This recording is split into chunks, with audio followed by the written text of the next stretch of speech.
নমস্কাৰ। আজি ২ ডিচেম্বৰ। আজি অসম দিৱস।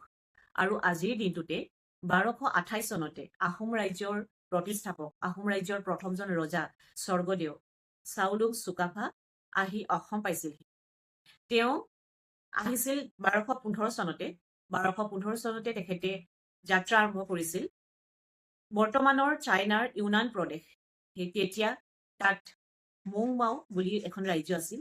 সেই ৰাজ্যখনৰ তেওঁ ৰাজকুমাৰ আছিল আৰু তেওঁ লগত নিজৰ ৰাণী, নিজৰ দুটা ল'ৰা আৰু ছোৱালী আৰু বহুতো লোক, সৈন্য সামন্ত মন্ত্ৰী আৰু বহুতো লোক লৈ মুঠতে ৯,০০০ মান লোক একেলগে আহি ১৩ বছৰ ভ্ৰমণ কৰি অসমৰ নামৰূপ পাইছিলহি আজিৰ দিনটোতে ২ ডিচেম্বৰত। পাটকাই পৰ্বত পাৰ হৈ নামৰূপত প্ৰথম ভৰি দিছিল আৰু তাৰ পাছত তেখেতে লাহে লাহে অসমৰ জনগোষ্ঠীবিলাকৰ লগত একেলগ হৈ তেওঁলোকক লগত লৈ আহোম ৰাজ্য প্ৰতিষ্ঠা কৰিছিল আৰু বৰ অসম গঢ়িছিল। আৰু তেনেকৈয়ে আমাৰ অসমখন বৰ অসম হৈ পৰিছিল। এই বৰ অসমখনত অসমৰ সকলো ধৰণৰ জনগোষ্ঠী, ট্ৰাইবেল লোকসকল একেলগে বসবাস কৰিছিল আৰু আহোম ৰাজত্ব ৬০০ বছৰলৈ চলিছিল।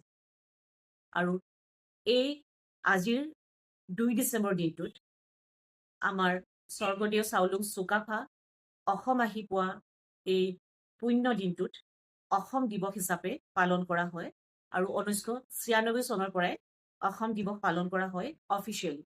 অসমত সকলো স্কুল, কলেজ, অফিচ এইবিলাক বন্ধ থাকে আৰু বিভিন্ন ধৰণৰ কাৰ্যসূচী লোৱা হয়, বিভিন্ন ধৰণৰ ফাংচন কৰা হয় আজিৰ দিনটোত চাওলুং চুকাফাৰ স্মৃতিত।